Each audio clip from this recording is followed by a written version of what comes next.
Bien, hola a todos, ¿cómo están? De nuevo por acá, continuando entonces con el tema de manipulación de fecha y hora.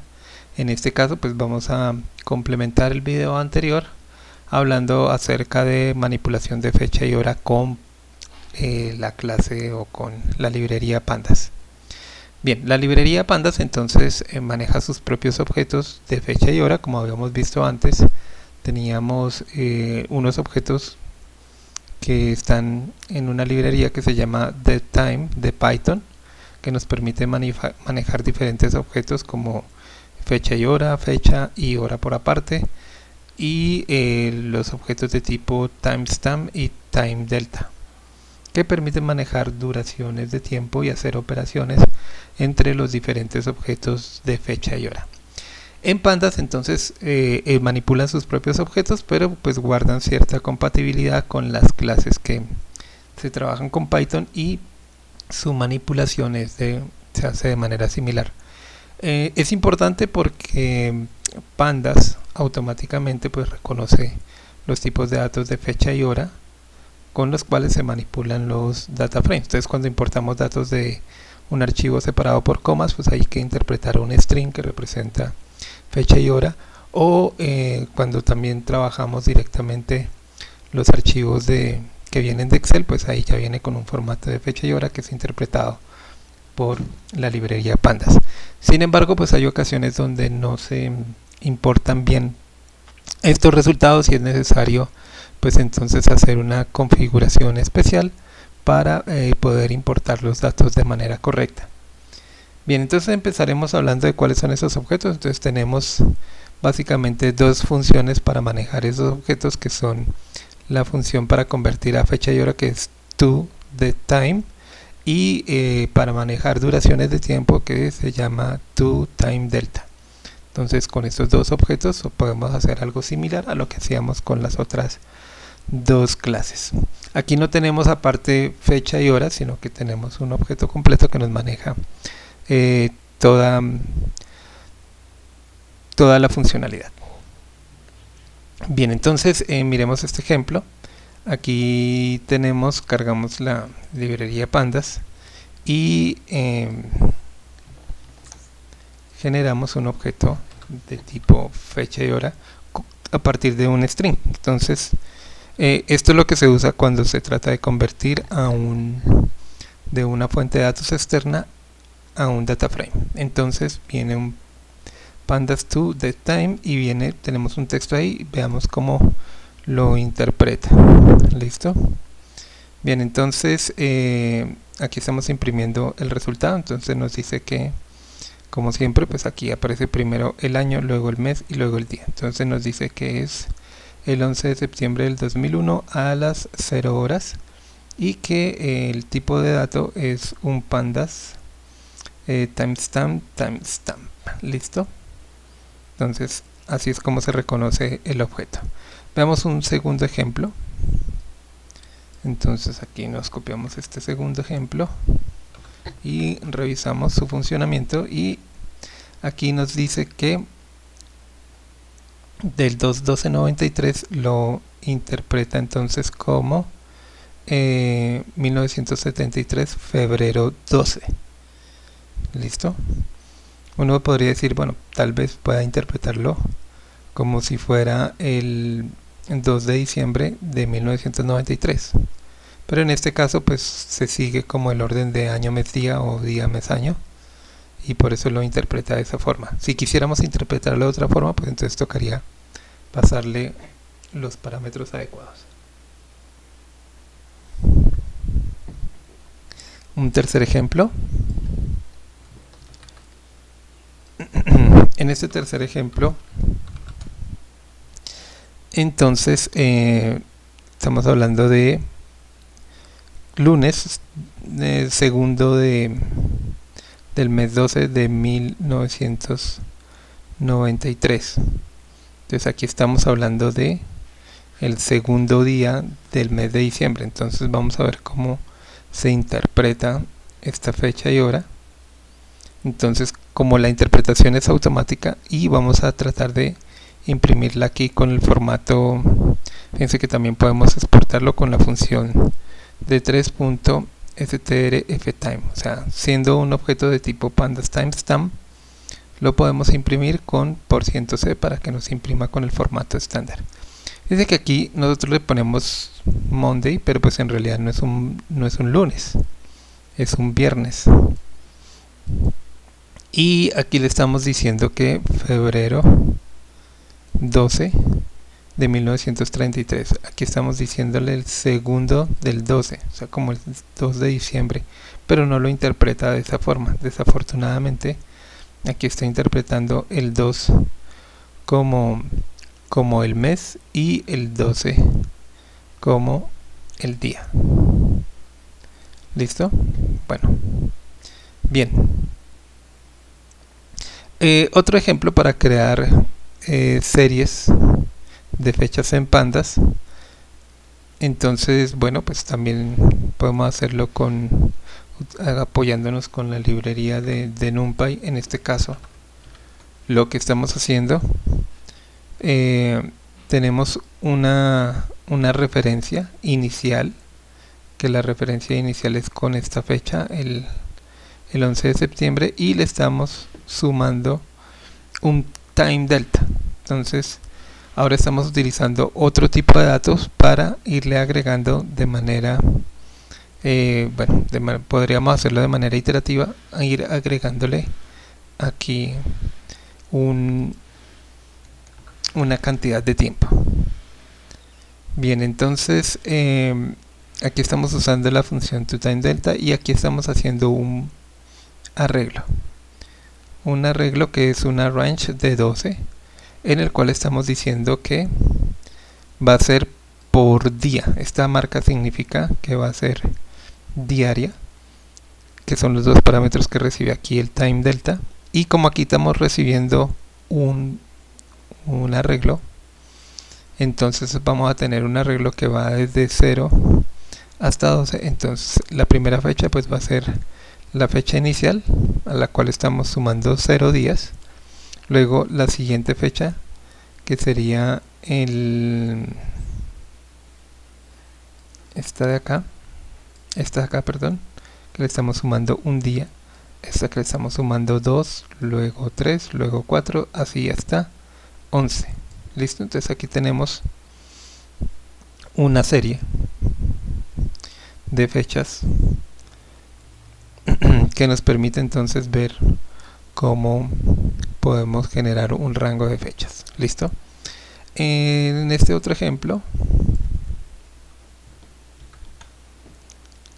ya no lo vamos a hacer por días, sino que vamos a partir de una fecha inicial, una fecha y hora inicial.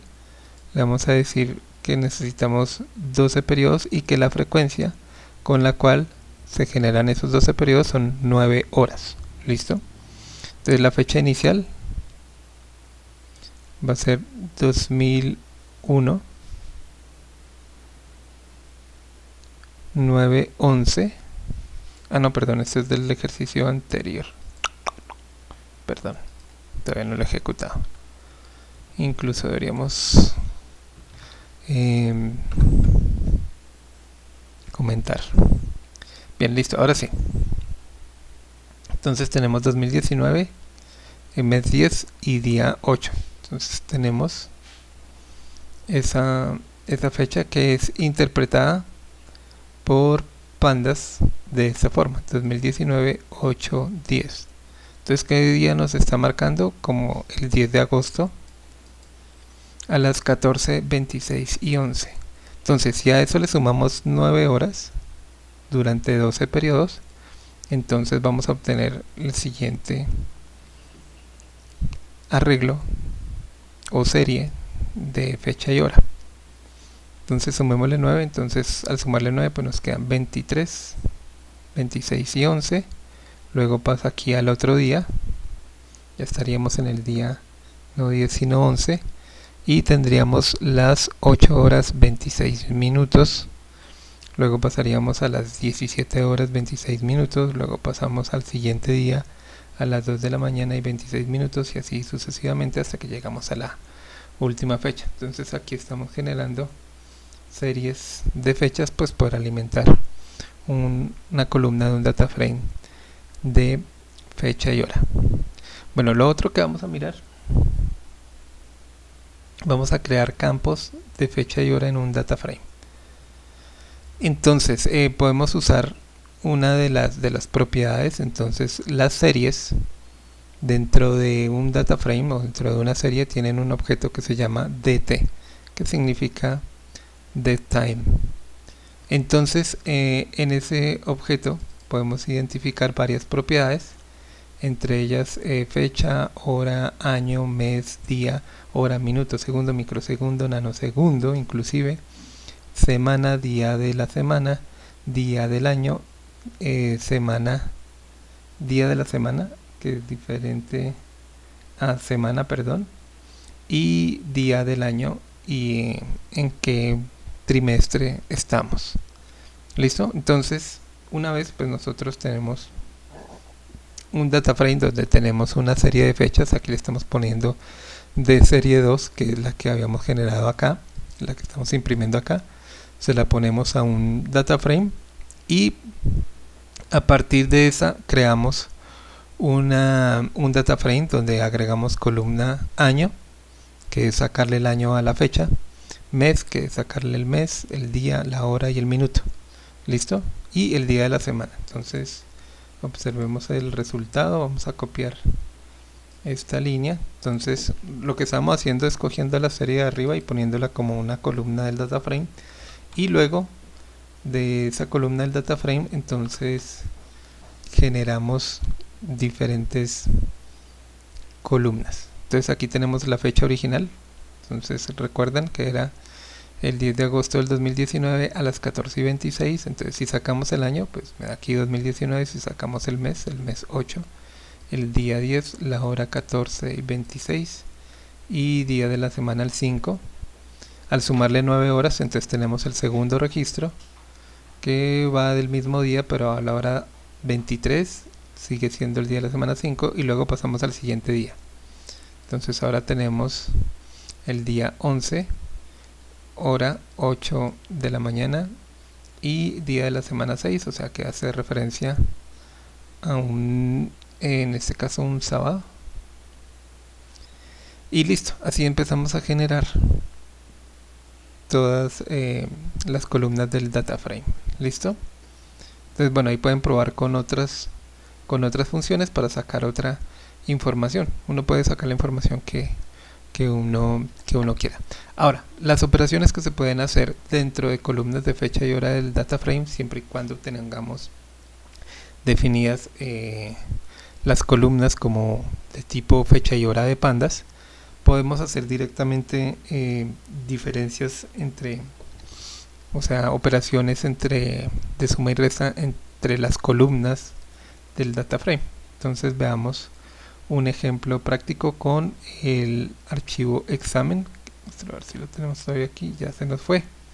Entonces volvamos a cargar. Entonces aquí subimos el archivo. Entonces está aquí en Dropbox cursos pat. Y aquí tenemos examen. Bueno, cargamos este que teníamos antes, que era examen XLS. Listo. Bien. Entonces dice, bueno, vamos a cargar el archivo examen XLSX y generar una nueva columna con el tiempo que tardó cada estudiante haciendo el examen. ¿Listo? Eso es lo que vamos a hacer. Los campos de inicio del examen se llama inicio y cuando termine el examen se llama fin, o sea que podemos calcular cuánta fue la duración de cada examen. Y luego, bueno, vamos a crear un gráfico de distribución de la calificación del examen con la nota frente al tiempo gastado. Y lo último, pues que se requiere en estos casos, pues interpretar los resultados tanto de la tabla como del gráfico que se han obtenido. Bien, bueno, aquí ya tenemos el código, vamos a irlo revisando por partes. Entonces, inicialmente pues tenemos la carga del data frame. Vamos a ver el data frame DFE. Entonces bien, aquí vemos las diferentes columnas del data frame. Aquí en este particularmente ya están cruzados los datos, y aquí vemos la información referente al examen. Entonces tenemos inicio, final, o sea, inicio, hora inicial en la que presentó. Por ejemplo, si tiene NaN y NaN en inicio y final, quiere decir que no presentó el examen. Pero aquí el señor que tenía examen a las 9 de la mañana programado, inició el examen a las 9:07 y terminó el examen a las 10:04. La idea es calcular la diferencia entre estas 2 horas y ponerlas como una nueva columna. ¿Listo? Bueno, entonces para esto vamos a hacer lo siguiente. Entonces aquí dice inicio, va a traerse los valores de esa columna inicio, y vamos a hacer otra variable final que se va a traer los datos de la columna final. Luego duración, vamos a hacerlo entonces como convertir a datetime de f final, ¿sí? Bueno, aquí antes de esto deberíamos hacer lo siguiente. Hacerle aquí punto info. Quiero revisar una cosa. Entonces aquí tenemos inicio y está identificado como un object, y final también está identificado como un object. Inicialmente esto no nos dice mucho. Deberíamos imprimir aquí uno de los objetos. Entonces si miramos cómo era que estaba definidos los objetos, comentamos esto de nuevo, imprimimos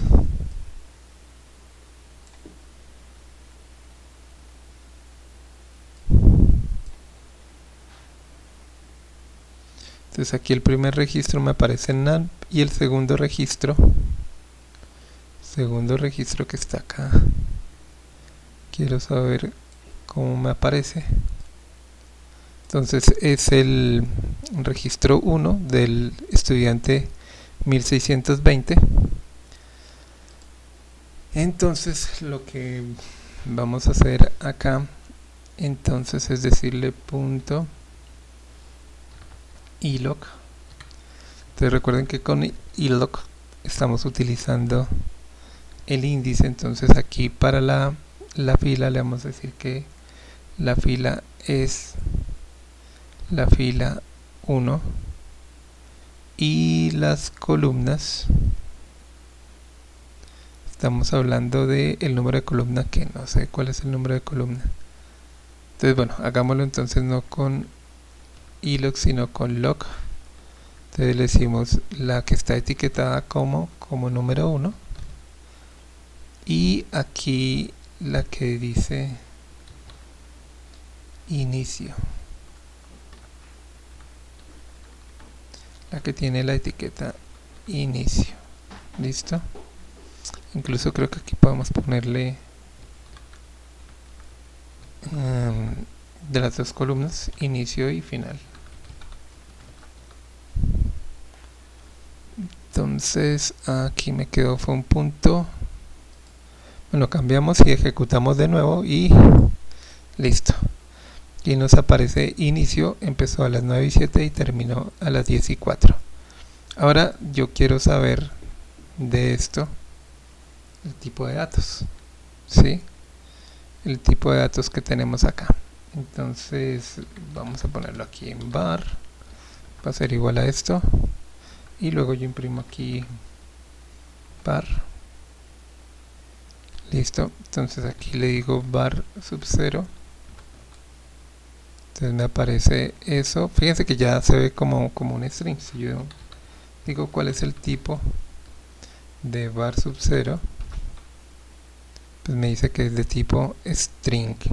Por tanto, yo no puedo hacer directamente operaciones con esa variable. ¿Listo? Entonces por eso aquí capturamos inicio, capturamos final, y luego fíjense que estamos aplicando una fecha para convertir to date time, entonces df final. O sea, vamos a decirle a Pandas que nos interprete el texto que está en esa columna y que lo convierta a fecha y hora.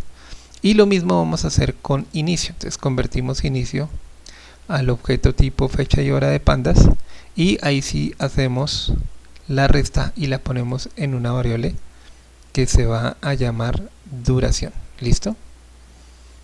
Entonces ahora yo quisiera aquí ver dfe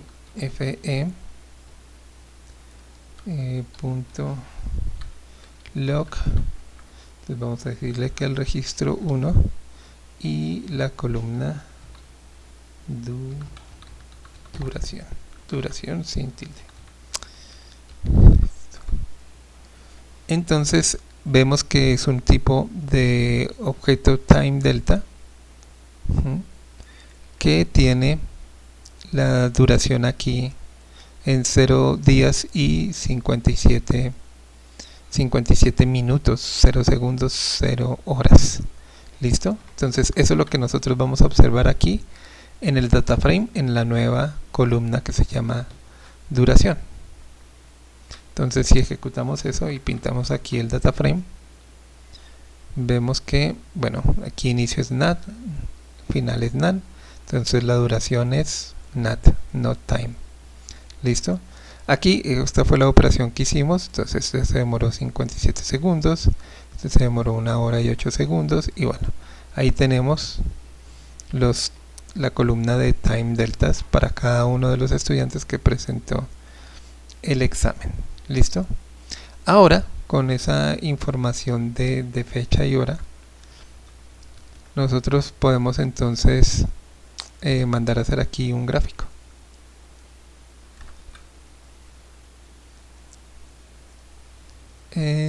Donde, a ver, aquí me salió un error que dice que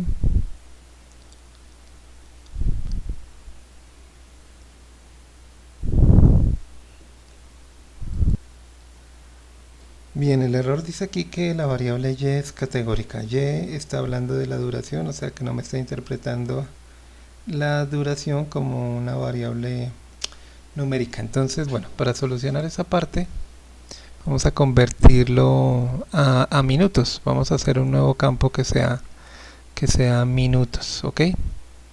Entonces vamos a decirle aquí, bueno, primero generemos aquí una copia de esto.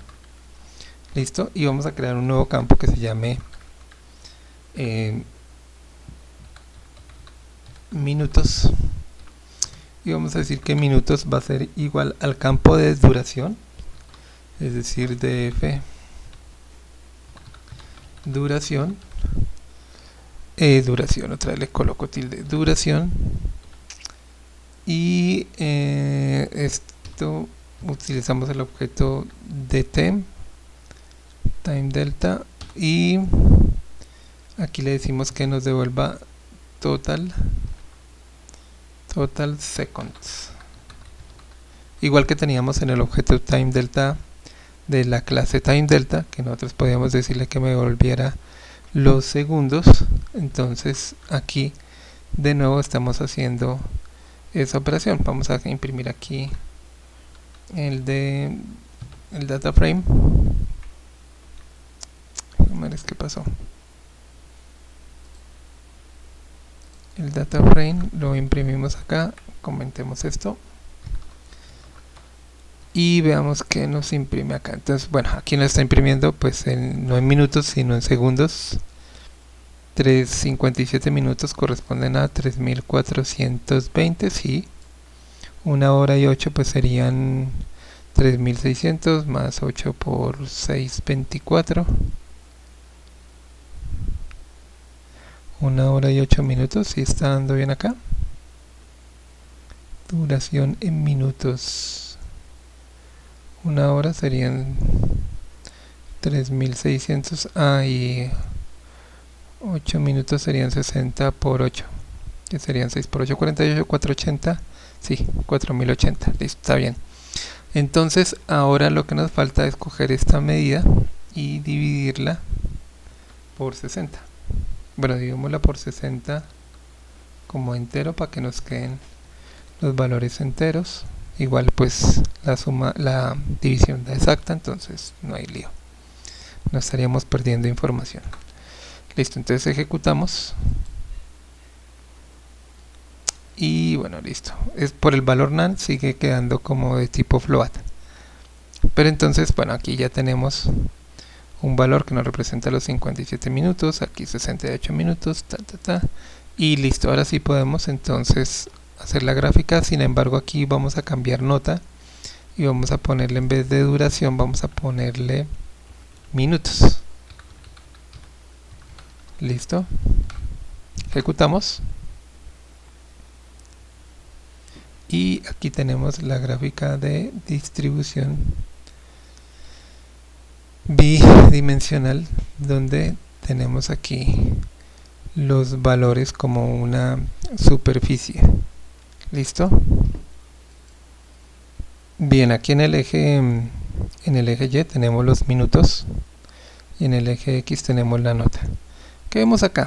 Que personas que sacaron 0 gastaron cerca de 20 minutos, pero aquí hubo otros que sacaron 0 y gastaron cerca de, entre 0 y 0,5 gastaron cerca de 80 minutos. Lo mismo aquí con la nota 1, tenemos desde 20 minutos hasta 90. En el 2 tenemos desde 20 minutos hasta 100. Para la nota 2, 3, por ejemplo, para los que sacaron 5, sí vemos que, bueno, por lo menos se demoran un poquito más, de 25 a 80. De todas formas, a pesar de que sí hay como un cambio aquí con respecto a las notas bajas, pues la conclusión es que no hay dependencia. ¿Listo? O sea, una persona que se demoró poquito se pudo haber sacado, que se demoró poquito, pudo haber sacado 0 o pudo haber sacado 3. Una persona que se demoró 40 minutos pudo haber sacado 0 o pudo haber sacado 5, y todos sus intermedios. Entonces lo mismo sucede con todas las cantidades. Por lo tanto, esta gráfica de este estilo lo único que nos indica es que no hay dependencia entre el tiempo gastado haciendo el examen y la nota que sacaron los estudiantes. ¿Listo? Esa es la conclusión que podemos sacar de este trabajo. ¿Listo? Bueno, entonces aquí vimos un ejemplo de cómo podemos hacer una operación entre datos de fecha y hora de un data frame, colocarle los valores al data frame, convertir y sacar las cantidades que yo quiero y pues poderlas interpretar aquí por medio de un gráfico. ¿Listo? Bueno, hablemos ahora de otro tema. Vamos entonces a ver las funciones de tipo lambda. Entonces las funciones de tipo lambda, que ya hemos visto algunas en el desarrollo de los ejercicios, que pues pudimos haberlo resuelto de otra forma, pero pues que en varios casos pues veíamos que una buena opción es hacerlo utilizando funciones lambda. Bueno, una función lambda no es muy diferente a una función de Python común y corriente. La diferencia es que las funciones lambda son de una lógica muy corta, muy pequeña, con tal de que la podamos escribir en una sola línea de código y que la podamos agregar al resultado de alguna operación que hagamos, bien sea con un valor escalar, con una lista o con una serie de datos de un data frame. Bien, entonces empecemos con sobre valores escalares. Entonces aquí tenemos un ejemplo de cómo es una función común y corriente. Entonces aquí decimos,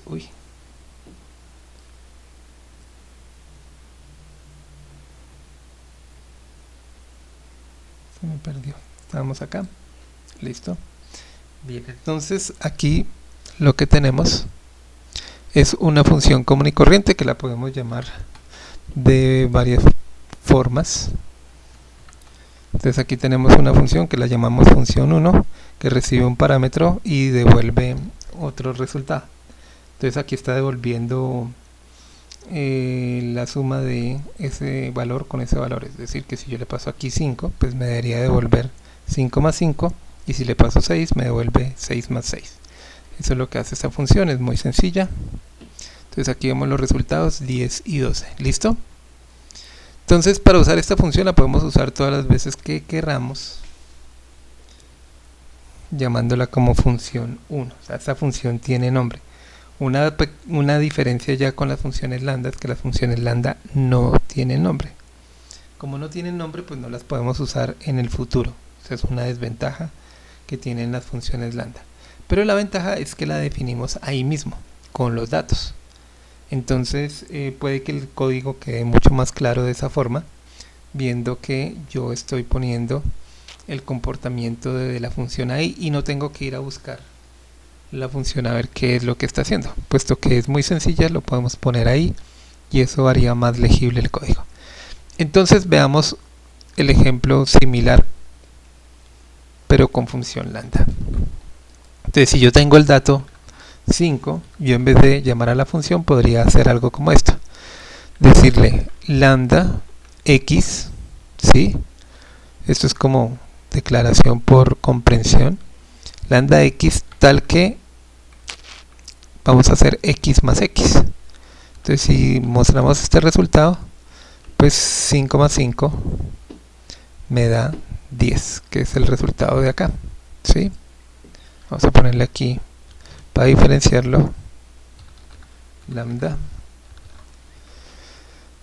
Si lo llamáramos con 6, entonces aquí me da el resultado 12, 6 más 6, 12. ¿Listo?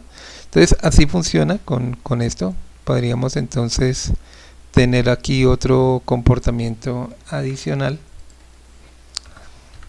Entonces aquí lo que decimos, bueno, supongamos lambda z, tal que vamos a hacer z por z. ¿Listo? Entonces en este caso pues tenemos el resultado de 25, que es 5 por 5. Si aquí tenemos por ejemplo 9, vemos el resultado 81. ¿Listo? Entonces aquí de manera muy corta pues se define la función que está aquí, que también pues es bastante sencilla, pero que está en otro lado. Aquí la ventaja es que la tenemos al mismo lado. ¿Listo? También podemos hacer cosas como esta. Podemos decirle, por ejemplo, vamos a hacer un lambda s, donde si s es mayor que 5, entonces decimos mayor, y si no, decimos que es menor o igual. Entonces si yo le paso 5, la respuesta va a ser menor o igual, ¿listo? Porque no es mayor que 5. Si yo le paso, por ejemplo, 15, ya viene a ser mayor que 5, entonces en ese caso me imprime mayor en vez de menor o igual. ¿Listo? Entonces así funciona. Digamos que aquí con un escalar uno no ve la ventaja, pero si lo utilizamos sobre una lista, pues ya vamos a ver las ventajas de utilizar la función lambda. Entonces el potencial de las funciones lambda está en aplicarlas sobre una estructura de datos de manera iterativa. O sea que esa función sirva para todos los datos, se aplique sobre todos los datos. Pero para esto es necesario utilizar algunos recursos de programación que vienen con Python, que son recursos de programación funcional, que están disponibles como las funciones map y filter. Entonces aquí tenemos la función map.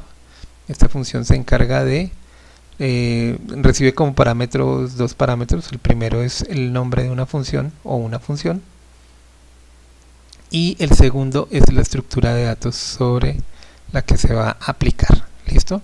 Y eso me devuelve un objeto de tipo map, que lo puedo yo convertir a una lista o algo así. ¿Listo? Es como el objeto group by, que tiene los datos ahí, pero no los muestra directamente. Nos toca utilizar algo para mostrar los datos. Entonces, bueno, y también tenemos filter, que lo que hace es aplicar un criterio de selección de manera iterativa sobre los datos para filtrar algunos elementos. Entonces veamos algunos ejemplos. Entonces con la función map, vamos a ponerlos por acá. Entonces aquí abro el código y lo primero que vamos a hacer es, vamos a pegar estas dos líneas. Entonces supongamos que tenemos esta lista. Entonces aquí están cualquier valor, 3, 7, 0, 6, menos 1, menos 2, 4, 5, 3, 6 y 1. ¿Listo? Ahí tenemos como 12 valores. Entonces yo le puedo decir aquí, bueno, vamos a hacer una función lambda sobre x tal que x es x al cuadrado. ¿Listo? O sea, x al cuadrado dado x. Y entonces la función map recibe dos parámetros. Uno es la función, que yo le puedo poner un nombre de función así como la que está acá. Le puedo decir función 1. Pero también lo que puedo hacer es ponerle una función lambda, como la que tenemos acá, que lo que va a hacer es coger los valores y volverlos al cuadrado. ¿Los valores de quién? Entonces de acá definimos una lista, la lista L1, a la cual le van a generar los valores. Ese resultado del mapa lo tenemos que volver una lista o bueno, alguna estructura. ¿Listo? Entonces si ejecutamos, entonces 3 al cuadrado 9, 7 al cuadrado 49, 0 al cuadrado 0, 6, 36, menos 1 pues es 1, menos 2 es 4 y bueno, así sucesivamente lo tenemos. Entonces este es el potencial de la función lambda que se aplica sobre todos los valores de en este caso de una lista. Pero bueno, aquí hay dos trucos, ¿no? Usar la función map y usar la conversión a lista. Veamos otros ejemplos que tenemos acá. Entonces, en este ejemplo, voy a copiarlo con comentario y todo. En este ejemplo lo que estamos haciendo es hallar la raíz cuadrada solo a los elementos positivos. ¿Listo? Entonces si el elemento es positivo, aquí lo estamos evaluando. Si, bueno, aquí función lambda en x, tal que ¿qué? Tal que si x es mayor o igual que 0, nos devuelve la raíz cuadrada de x, o sea, x elevado a la 0,5. Y si no, si es menor que 0, entonces devuelve 0. ¿Listo? Podríamos ponerle otro valor, por ejemplo menos 1 o lo que sea. ¿De quién? De los valores de la lista 1. ¿Qué valores son menores que 0? Tenemos aquí el menos 1 y el menos 2. El resto son mayores o iguales que 0. Entonces veamos el resultado. Al aplicarlo entonces vemos, bueno, la raíz de 3, 1.73, la raíz de 7, 2.64, la raíz de 0, 0.0, la raíz de 6, 2.44 y aquí de menos 1 no calcula la raíz, sino que de una vez le pone 0, a este que es negativo también le pone 0 y bueno, ahí resuelve para cada uno de los valores que tenemos en la lista. Veamos el siguiente ejemplo. Entonces el siguiente ejemplo lo que va a hacer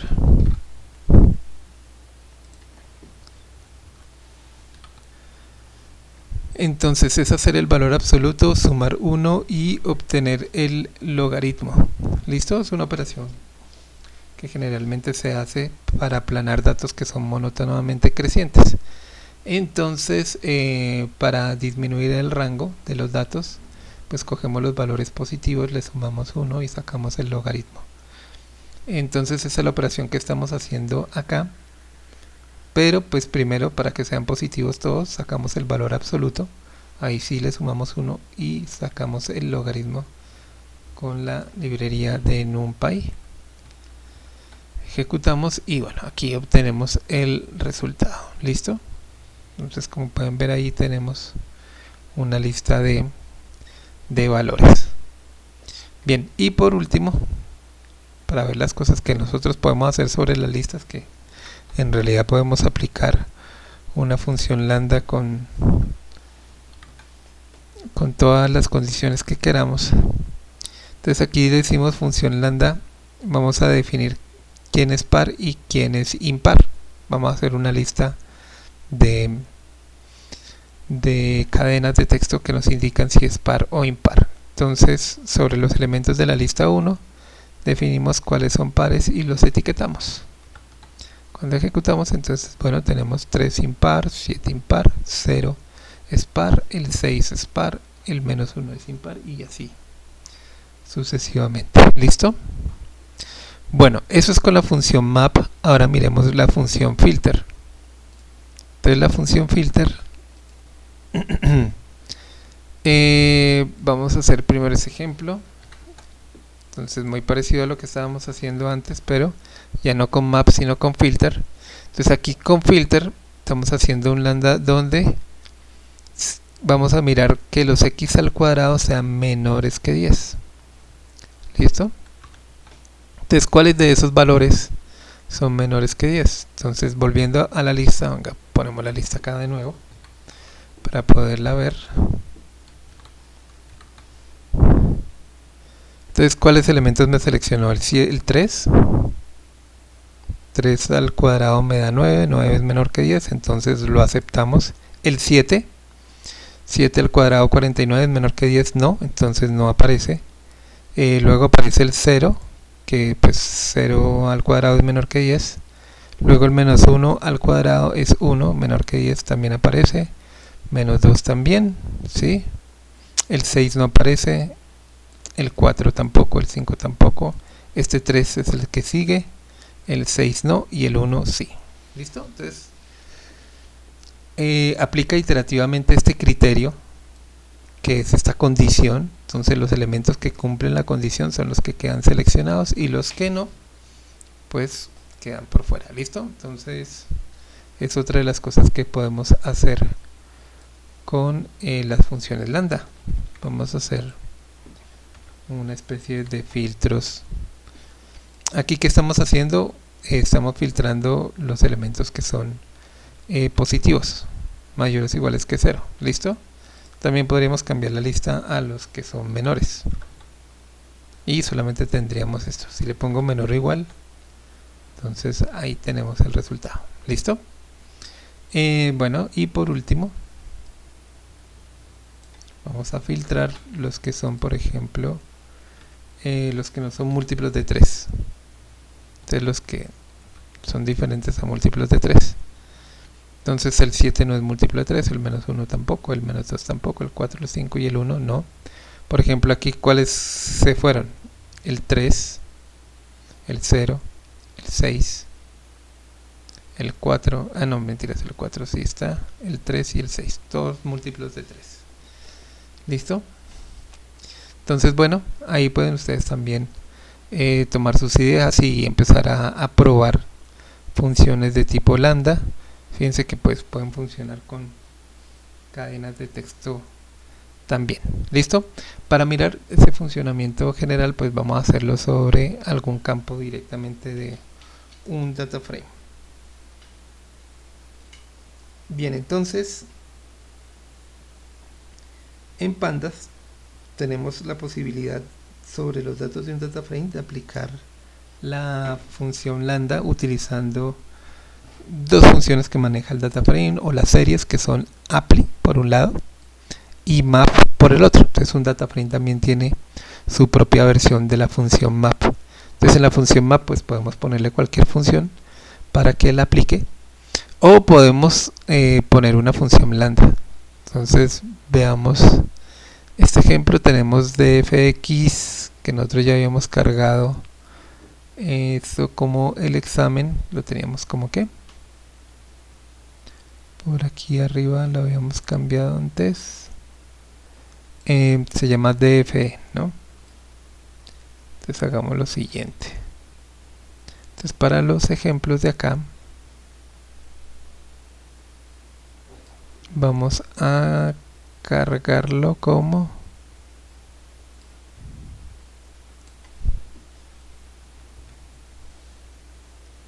dfx. ¿Listo?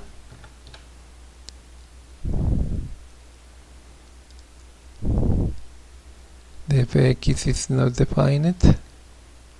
Entonces dfx es igual, se supone que aquí tenemos examen, ¿sí? Entonces le decimos a aquí que esto va a ser pandas punto un read excel y que esto va a llamar a examen.xlsx.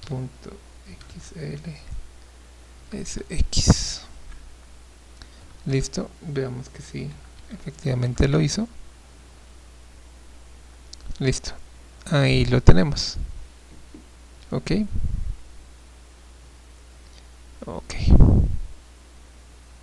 bueno, aunque bueno, aquí lo teníamos como y lo necesitamos como examen 2. Entonces bueno, ahí vamos a hacerlo con examen 2. Entonces vamos a cargar acá examen 2, que es el que tiene las hojas. Entonces vamos a correr esta de acá. Listo. Entonces bueno, pues lo primero, cargar la información y luego vamos a empezar a probar. Entonces lo primero que vamos a probar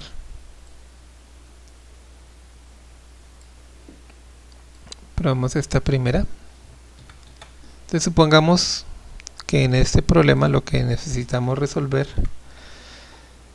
es crear una nueva columna que vamos a llamar examen. Esa columna entonces simplemente va a coger la nota del examen y si es mayor o igual a 3 vamos a decir que pasó el examen y si no, que perdió el examen, y vamos a mostrar solamente esas columnas. ¿Listo? Entonces fíjense, muy sencillo. Yo aquí le estoy diciendo X va a ser cada uno de los valores de las notas de la columna nota. Entonces 0,5 va a decir 0,5 es mayor o igual que 3. No, entonces coloca perdió. En este caso 3,5. 3,5 es mayor o igual que 3. Sí, entonces coloca pasó. Listo, entonces aquí vemos cómo funciona para la columna. Entonces yo le aplico esta función. ¿Listo?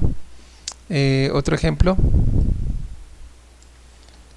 Ahí estamos usando la función que se llama apply.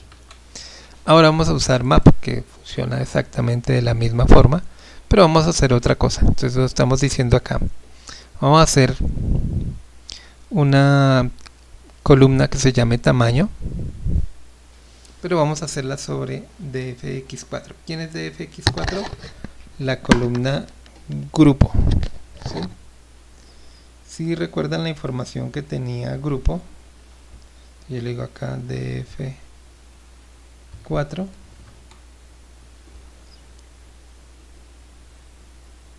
Entonces df4 tiene IDG, curso, créditos, IDP, número de estudiantes, periodo, año, jornada y tamaño. Entonces, bueno, tamaño ya lo está mostrando. Entonces tamaño aquí es igual. Entonces estamos aquí cogiendo la columna que se llama número de estudiantes y estamos diciendo que es grande si el curso es grande, si es mayor o igual a 20, si no es mediano, si no es pequeño. ¿Listo? Entonces si es mayor o igual a 20, de una vez es grande, pero si no, entonces existen dos posibilidades. Si es mayor que 12 será mediano y si no es pequeño. Entonces aquí vemos una muestra. Vamos a ver el resultado aquí más reducido, solamente con las columnas IDG, número de estudiantes y tamaño, que es la que acabamos de calcular. Entonces aquí vemos que algunos cursos aparece mediano, que son 19, mediano 17 y 11, pequeño 8, pequeño 17, mediano. Bueno, esto. Aquí vemos cómo nos calcula las diferentes categorías. ¿Ok? Bueno, otro ejemplo.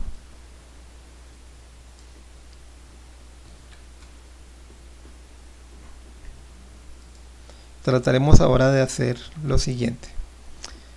Vamos a asumir que tenemos un arreglo donde tenemos ordenados los programas por algún criterio, no importa cuál sea el criterio. Entonces supongamos que el número 1 son los ingenieros de sistemas, número 2 electrónica, número 3 mecánica, número 4 industrial y número 5 ambiental.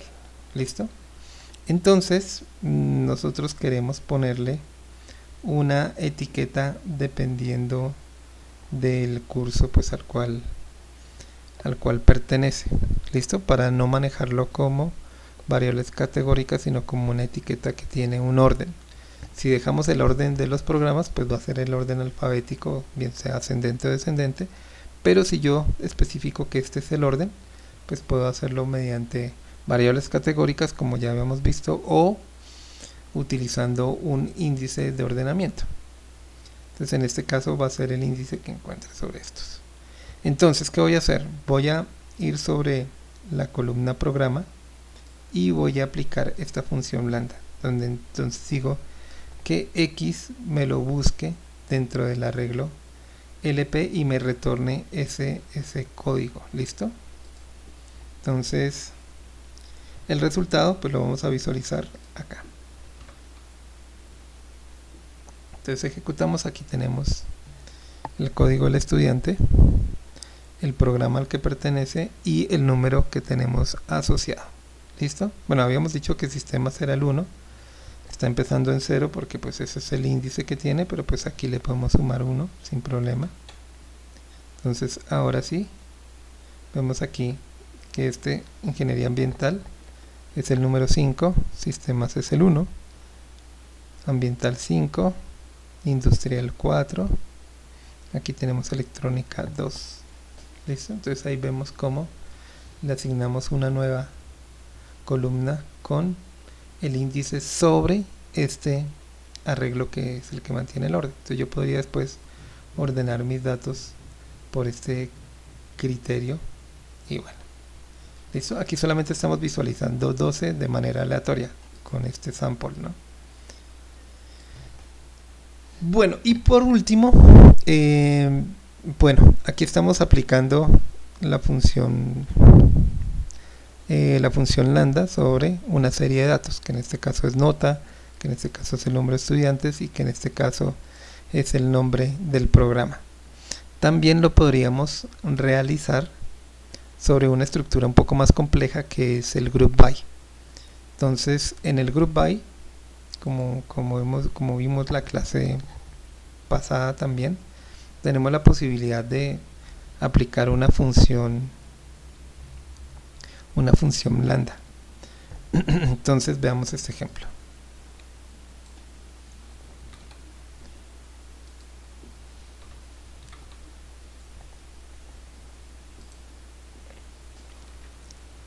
Entonces aquí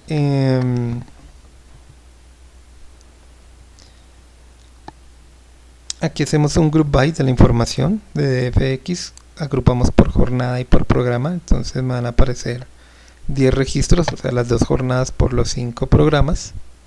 Entonces en el día sistemas, en el día ambiental, en el día todos, y luego en la noche sistemas, la noche ambiental, me van a aparecer 10 registros.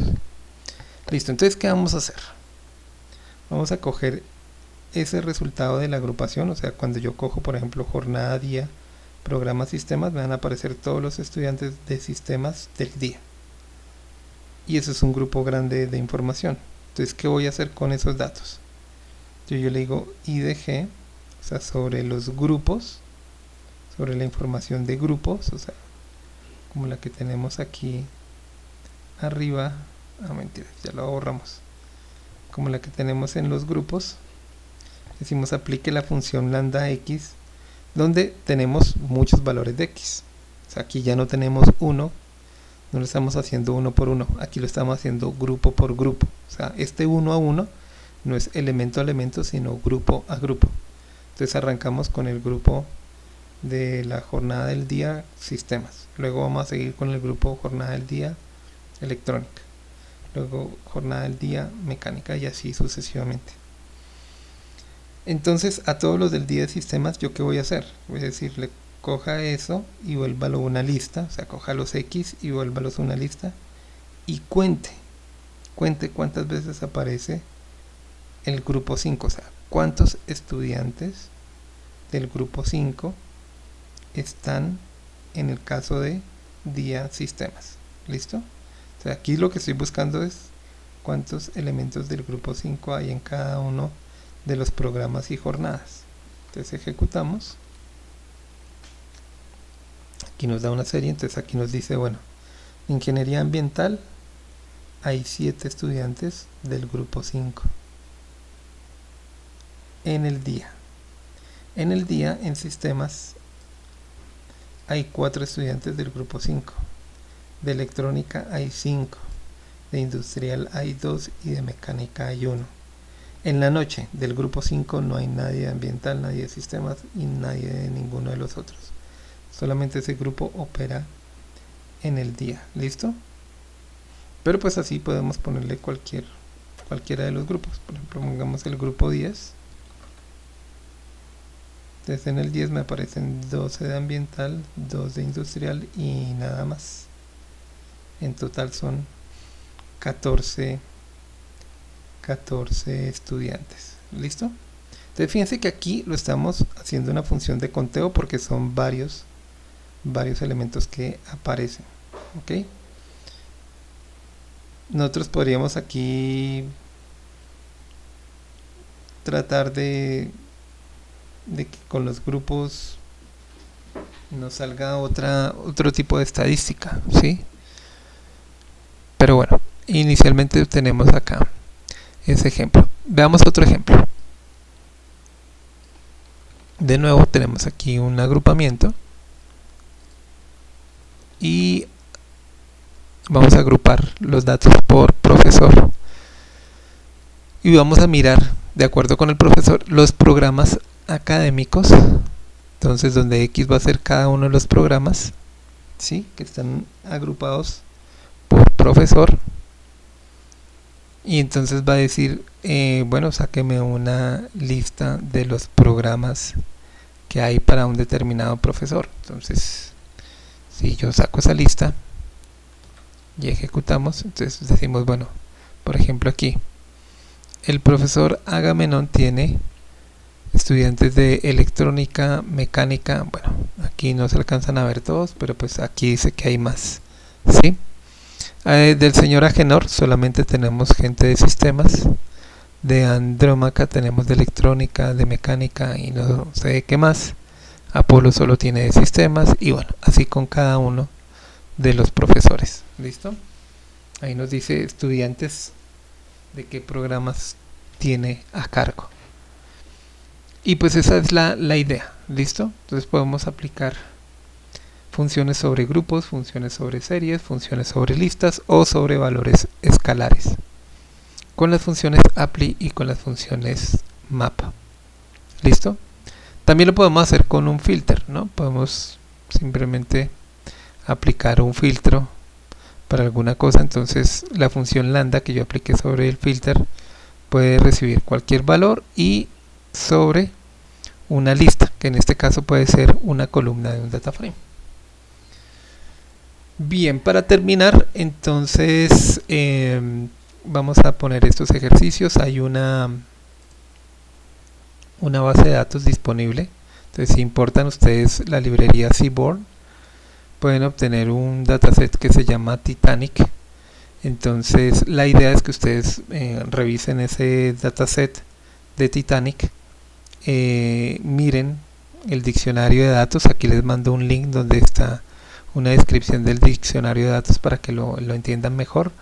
Este es un dataset que se utiliza mucho para tratar de probar métodos de machine learning para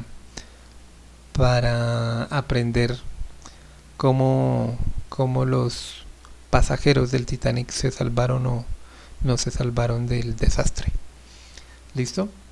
Entonces, bueno, una vez entendidos los datos, entonces hacer estos ejercicios, hallar la tasa de supervivencia por género. Entonces, cuántos sobrevivieron en proporción en masculino femenino. Hacer eso mismo pero con género y clase de pasajero. Hacer eso mismo utilizando como columna el año de nacimiento de cada pasajero. Bien, listo. Entonces la idea aquí con este ejercicio pues es aplicar lo que hemos visto en este taller. Listo. Entonces quedo pendiente de en la siguiente clase de las preguntas que tengan y de los desarrollos que logren hacer. Entonces hasta aquí llega esta segunda parte. Muchas gracias por la atención prestada y nos vemos la próxima. Hasta luego.